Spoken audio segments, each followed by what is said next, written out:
Hi అండి. పిల్లలకి బ్రేక్‌ఫాస్ట్‌లోకి దోసలు పెడితే ఎంతో ఇష్టంగా తింటారు. అవే దోసలు కొంచెం హెల్తీగా పెడితే ఇంకా బావుంటుంది. సో, అంత హెల్తీ అయిన దోస ఎలా ప్రిపేర్ చేసుకోవాలో చూసేద్దాం. చాలా ఈజీ ప్రాసెస్ అండి. ఏం లేదు. జస్ట్ 1 కప్ మినపగుళ్ళకి 3 కప్స్ బియ్యం అయితే వేయాలి. మనం ఏ కప్పుతో అయితే మినపగుళ్ళు వేస్తామో అదే కప్‌తో హాఫ్ కప్ పెసలు, హాఫ్ కప్ కందిపప్పు, హాఫ్ కప్ శనగపప్పు, హాఫ్ కప్ రాగులు వేసి శుభ్రంగా వాష్ చేసేయాలి. తర్వాత 2 టేబుల్ స్పూన్ అటుకులు, 2 టేబుల్ స్పూన్ సగ్గుబియ్యం, 1 టేబుల్ స్పూన్ మెంతులు వేసి 6 అవర్స్ అయితే సోక్ చేయాలి.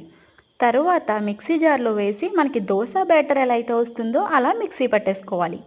తర్వాత స్టవ్ వెలిగించి ప్యాన్ పెట్టి లైట్‌గా ఆయిల్ అప్లై చేసి దోస అయితే వేసేసుకోవాలి.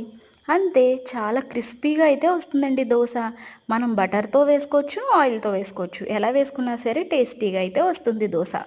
చాలా క్రిస్పీగా కూడా ఉంటుందండి. ఇప్పుడు క్రిస్పీగానే కావాలి అంటున్నారు అందరూ దోసలు. ఒక్కసారి ఇలా ట్రై చేయండి. చాలా బా వస్తుందండి. టేస్ట్ అయితే సూపర్ అసల. ఈ దోస తిన్న వాళ్ళు ఇంకెప్పుడు కూడా నార్మల్ దోసలకి అస్సలు ప్రిఫర్ చేయరండి. ఈ దోసనే ఫస్ట్ ప్రిఫరెన్స్ అయితే ఇస్తారు. ఈ దోసలోకి ఏ చట్నీ అయినా బావుంటుంది.